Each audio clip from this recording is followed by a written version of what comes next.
नमस्कार दोस्तों, स्वागत है आपका स्टडी फॉर सिविल सर्विसेज में। वीडियो को पूरा देखिए। कोई भी आपका फीडबैक है, कोई सजेशन है, तुरंत वीडियो में कमेंट करके जरूर बताइए। अच्छा लगे तो वीडियो लाइक जरूर कर लीजिए और ऐसे वीडियो लगातार फ्री में पाने के लिए चैनल को तुरंत सब्सक्राइब कर लीजिए और बेल आइकन को जरूर टैप कर लीजिए ताकि आगे भी सारे वीडियो आपको मिलते रहे। यूट्यूब में फॉलो करते हैं तो प्लीज ये वाला फ्री टेलीग्राम चैनल जरूर ज्वाइन कर लीजिएगा। सारे नोटिफिकेशन, सारे अपडेट यहीं पे आते हैं, ध्यान रखिएगा। स्टडी फॉर सिविल सर्विसेज का कोई भी पेड ग्रुप अगर आपको ज्वाइन करना है तो सिर्फ 856480969066089753864455 यही नंबर है हमारे, सिर्फ जहां पे कॉल या व्हाट्सएप कर सकते हैं। इंस्टाग्राम पे हमारा पेज जरूर फॉलो कर लीजिएगा, स्टडी फॉर सिविल .सर्विसेज है। ट्विटर पे हमको जरूर फॉलो कर लीजिएगा, @स्टडी फॉर सिविल्स है। सारे क्वेश्चन अटेम्प्ट करिए और स्कोर अपना तुरंत कमेंट करके। नमस्कार दोस्तों, आप सभी का स्वागत है स्टडी फॉर एग्जाम्स में। दोस्तों, यह इलाहाबाद हाई कोर्ट के लिए जो है सामान्य अध्ययन सीरीज का चौथा वीडियो है। इससे पूर्व 3 वीडियो आ चुकी है, उसका लिंक जो है कमेंट बॉक्स में पिन कर दिया गया है, आप लोग देख सकते हैं। तो आइए हम लोग देखते हैं पहला प्रश्न। एक तरफ राज्य दिया गया है, दूसरी तरफ हस्तांतरित कृषि का नाम दिया गया है। आपको बताना है, आपको पहचानना है कि कौन सा सुमेलित जो है सही है, वो आपको पहचानना है। छत्तीसगढ़, हिमालय क्षेत्र, झारखंड, राजस्थान। खेल वालतरे, दीपा और कुरुआ। ऑप्शन आप लोग पढ़ लीजिए। छत्तीसगढ़ में जो है हस्तांतरित कृषि का जो नाम है उसे दीपा कहा जाता है। हिमालय क्षेत्र में उसे खेल कहा जाता है। झारखंड में इसे कुरुआ कहा जाता है और राजस्थान में इसे वालतरे कहा जाता है। तो इस प्रकार जो है यह ऑप्शन बी आपका सही है। छत्तीसगढ़ में दीपा, हिमालय क्षेत्र में खेल, राजस्थान में वालतरे और झारखंड में आपका कुरुआ कहा जाता है। यहाँ पे 4 राज्य दिए गए हैं, आपको पहचानना किस राज्य में जो है सबसे कम लोकसभा सीटें हैं। इस प्रकार के प्रश्न इस बार ज़्यादातर परीक्षाओं में देखने को मिलेंगे क्योंकि लोकसभा का चुनाव इस वर्ष हुआ है। मिजोरम, त्रिपुरा, मेघालय, मणिपुर। मिजोरम में जो है एक सीट है। त्रिपुरा, मेघालय और मणिपुर में जो है 2-2 सीटें हैं। तो इसका जो सही आंसर हो जाएगा वो ऑप्शन ए इसका सही आंसर हो जाएगा। मिजोरम में जो है दिए गए राज्यों में सबसे कम सीटें हैं। संभल का क्षेत्र हुमायूं के द्वारा किसे प्रदान किया गया था? अस्करी, हिंदाल, मुराद या कामरान? तो हुमायूं ने जो है संभल का क्षेत्र था उसे अपने भाई अस्करी को दिया था। इसका जो ऑप्शन ए है वो आपका सही है। उसका जो ऑप्शन ए है वो आपका सही है। यहाँ पर 4 राज्य दिए गए हैं, उनके भौगोलिक क्षेत्रफल के जो है घटता हुआ क्रम में आपको व्यवस्थित करना है। राजस्थान, तमिलनाडु, महाराष्ट्र और कर्नाटक। तो जैसा कि आप लोग जानते हैं कि पूरे भारत में जो है सभी राज्यों में सबसे बड़ा क्षेत्रफल है वो अपने राजस्थान का है। राजस्थान का जो है सबसे बड़ा क्षेत्रफल है। फिर दूसरा मध्य प्रदेश का है जो ऑप्शन में दिया नहीं है। तीसरा महाराष्ट्र का ऑप्शन है जो यहाँ पे दूसरा नंबर पे हो जाएगा। फिर इसके बाद जो नंबर आएगा वो कर्नाटक का आएगा और तमिलनाडु जो आपका चौथे पर चला आएगा। तो इस प्रकार जो है इसका जो सही आंसर है वो ऑप्शन सी इसका सही आंसर हो जाएगा। सी आंसर इसका सही हो जाएगा। राजस्थान सबसे बड़ा है, फिर महाराष्ट्र बड़ा है, फिर कर्नाटक बड़ा, अंत में आपका तमिलनाडु आता है। आते हैं अगला प्रश्न लोग। शेरशाह सूरी का अंतिम अभियान निम्नलिखित में से किस राज्य के विरुद्ध था? कालिंजर, कन्नौज, मालवा, गौड़।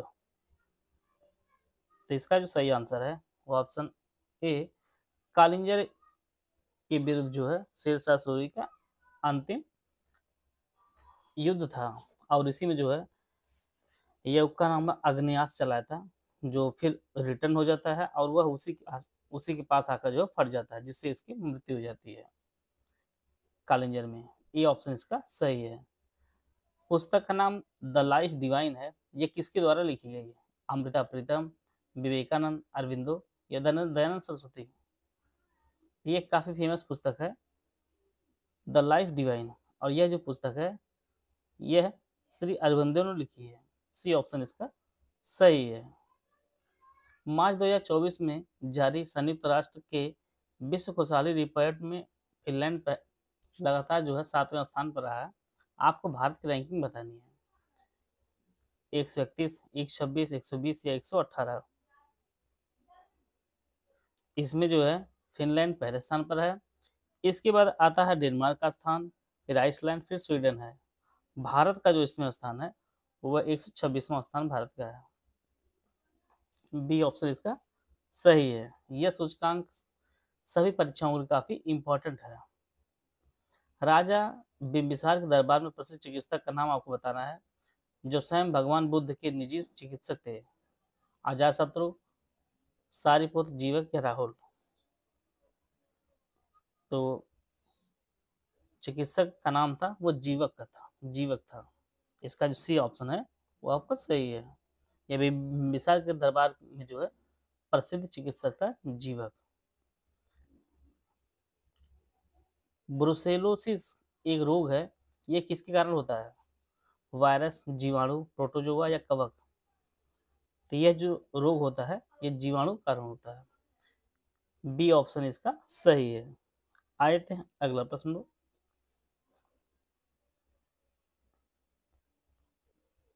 भारत की संविधान सभा ने निम्नलिखित में से किस तिथि को राष्ट्रीय ध्वज को अपनाया?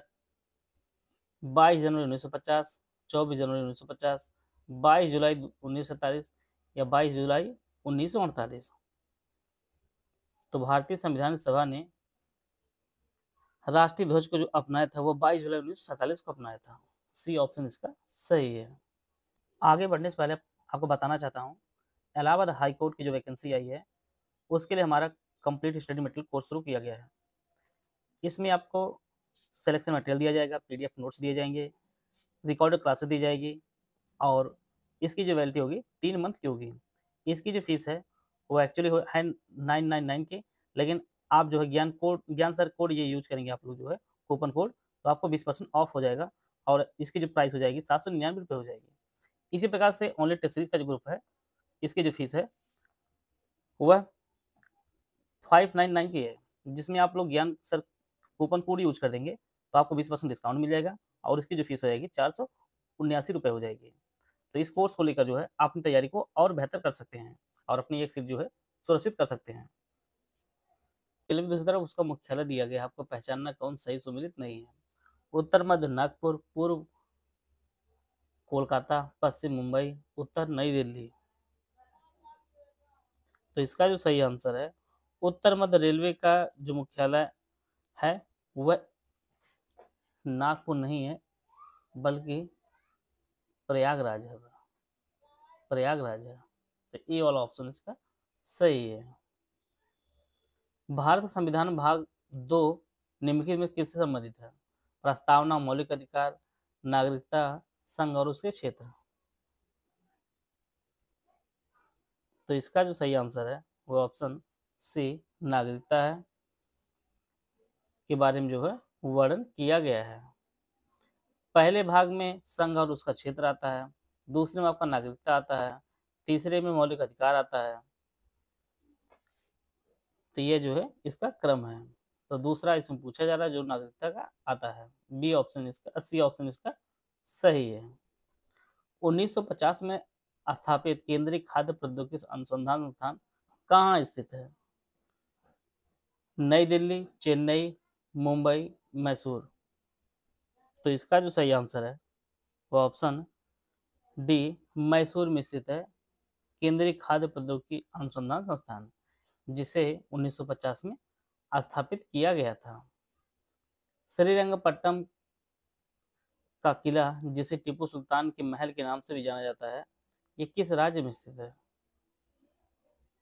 कर्नाटक, केरल, तमिलनाडु या आंध्र प्रदेश? तो श्रीरंगपट्टनम का जो किला स्थित है वर्तमान के कर्नाटक में स्थित है। इसका जो ऑप्शन ए है वो आपका सही है। पंचायती राज पर यहाँ पर 3 समितियां दी गई, इनको जो है कालक्रम के अनुसार सजाना है। अशोक मेहता जो समिति थी इसे जो है 1970 में स्थापित किया गया था। बलवंत राय मेहता समिति 1957 में, और सॉरी ऊपर नीचे हो गया। अशोक मेहता वाली जो समिति थी यह 1977 में, एल.एम. सिंघवी की समिति 1986 में, और बलवंत राय मेहता की समिति 1957। तो इस प्रकार जो है इसका जो ऑप्शन बी है वो आपका सही है। सबसे पहले आता है बलवंत राय मेहता समिति 1957, फिर इसके बाद अशोक मेहता समिति 1977 और एल.एम. सिंघवी समिति 1986 आता है। बी ऑप्शन इसका सही है। यहाँ पे आपको पहचानना कौन सही सुमिलित नहीं है। शिव समुद्रम जलप्रपात कावेरी नदी, जोग जलप्रपात शरावती नदी, वट्टापराई जलप्रपात चंद्रप्रभा नदी, धुआंधार जलप्रपात नर्मदा। तो इसका जो सही आंसर है वो ऑप्शन सी, वट्टापराई जलप्रपात जो है यह चंद्रप्रभा नदी पर नहीं स्थित है, बल्कि यह पुझियार नदी पर स्थित है। यह तमिलनाडु राज्य के कन्याकुमारी जिले में जो है पझायर नदी पर जो है स्थित है। एक नदी है पझायर के नाम से,